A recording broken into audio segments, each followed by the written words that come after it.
अस्सलामुअलैकुम दोस्तों, आपका स्वागत है हमारी एक और नई वीडियो में। दोस्तों, असदुद्दीन अवैसी ने लोकसभा में पीएम मोदी और बीजेपी गवर्नमेंट से कुछ ज़रूरी और कठिन सवाल पूछे, जैसे कि माइनॉरिटीज़ का स्कॉलरशिप बजट 560 करोड़ कम कर दिया गया।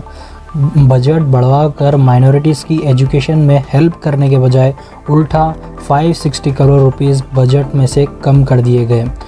दूसरा सवाल असदुद्दीन अवैसी ने पूछा, जहां ये गवर्नमेंट नारी शक्ति की इतनी बड़ी बातें करती हैं और दूसरी ओर इनकी ही गवर्नमेंट गुजरात में बिल्किस बानो के रेपिस्ट को आज़ाद कर देती है।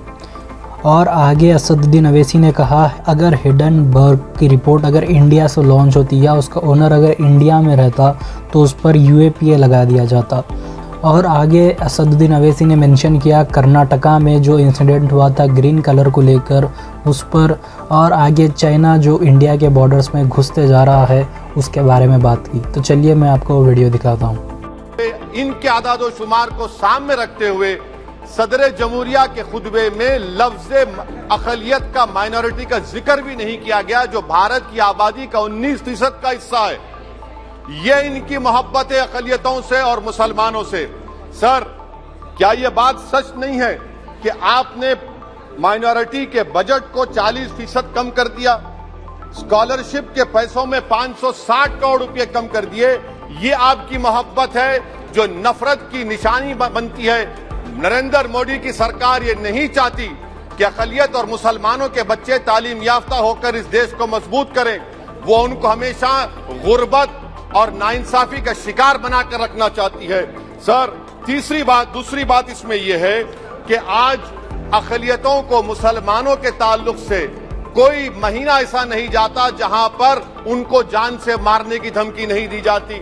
बरसर इख्तिदार जमात के एक MP साहिबा ने कहा कि चाकुओं को सिर्फ तरकारी के लिए इस्तेमाल मत करो, गर्दनें काटने के लिए इस्तेमाल करो। बरसर इख्तिदार जमात के एक MP ने दिल्ली में कहा कि मुसलमानों का समाजी बायकॉट करो। बरसर इख्तिदार जमात ने गुलबर्गा के रेलवे स्टेशन को हरा रंग किया गया था, उसको ये कहकर तब्दील कर दिया कि मुसलमानों का रंग है। सर, मैं पूछना चाहता हूं, क्या नरेंद्र मोदी की सरकार तिरंगे के हरे रंग को निकाल देंगी? क्या हरा रंग मुसलमानों का है? क्या नरेंद्र मोदी की सरकार खरबूजे पर पाबंदी आयद कर देगी और देश की जनता से कहेगी कि नागपुर में आपके हेड ऑफिस में उगा हुआ सिर्फ संतरा खाया जाएगा? सर, नारी शक्ति की आप बात करते हैं तो बिल्किस बानो अगर मुसलमान नहीं होती तो बिल्किस बानो को इंसाफ मिल जाता। 20 साल से बिल्किस बानो लड़ रही है मगर उसका नाम बिल्किस बानो है। आप इंसाफ नहीं करना चाहते बिल्किस बानो से। ये नारी शक्ति आपकी है। पसमानदा मुसलमान से आपकी मोहब्बत, दीजिए 1950 के प्रेसिडेंट ऑर्डर तरमीम करिए, दलित मुस्लिम का स्टेटस पसमानदा को दीजिए। आप नहीं देना चाहते। क्या मजहबी आजादी का उनको हक हासिल नहीं है? स्पीकर साहब, मैं मुसलमान हूं, मेरे बगैर ये मुल्क नामुकम्मिल है। मैं इस मुल्क का यरगमाल नहीं हूं, मैं इस मुल्क का कैदी नहीं हूं। मैं पूरे सिटीजनशिप की राइट को चाहता हूं और अभी चाहता हूं। कब आप बिहार के सुरजापुरी और कुल्हिया बादरी को कौमी OBC स्टेटस देंगे? स्पीकर साहब, दूसरी अहम बात मैं कहना चाह रहा हूं, चीन का जिक्र आपने किया।